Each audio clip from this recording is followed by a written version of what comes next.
E aí, pessoal, acompanha o canal, tudo bem com vocês? Espero que todos estejam bem. Sejam muito bem-vindos novamente a este canal. Peço a gentileza que você se inscreva, deixe o seu like, compartilhe aí com seus amigos e familiares. Peço para que eles também possam fazer o mesmo. Conto com a ajuda de todos vocês para estar aumentando a visibilidade e engajamento do canal.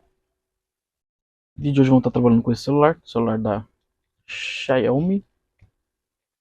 Vou pegar aqui o modelo exato dele.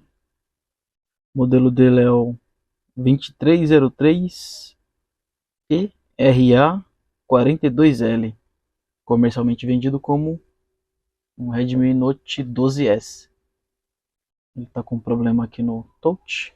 O cliente informou que ele limpava o celular com um pouco de água e acabou o touch tá falhando, né? Em algumas partes aqui o touch falha. Ele funciona em determinadas partes, mas em outras partes ele fica falhando. Então ele solicitou para estar efetuando aqui a substituição da tela.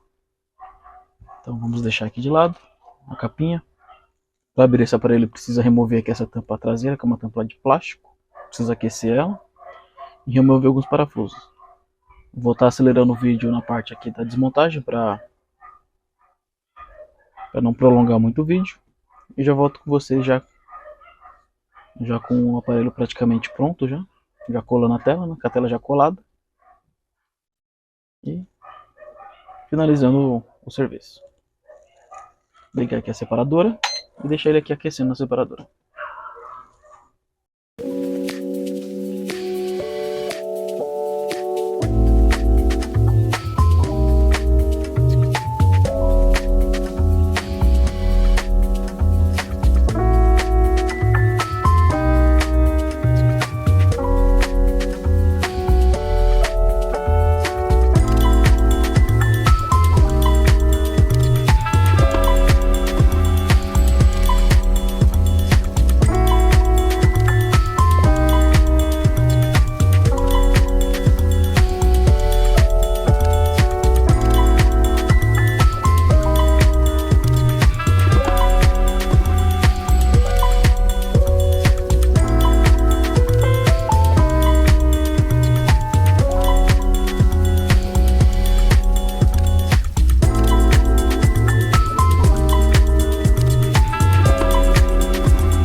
finalizado o serviço.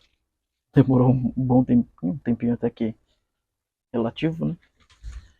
Porque fazer muito bem feita aqui a limpeza, para não ter nenhum problema futuro. Podemos ver aí, o celular funcionando normalmente. Então, graças a Deus, podemos dizer que mais um serviço realizado com sucesso. Espero que vocês tenham gostado do vídeo. Não esqueça de se inscrever, deixar o like, compartilhar com seus amigos e familiares. Pedir para que eles também possam fazer o mesmo. Vamos fazer esse canal aqui no YouTube crescer. Estamos aumentando aí o número de inscritos aí, graças a Deus.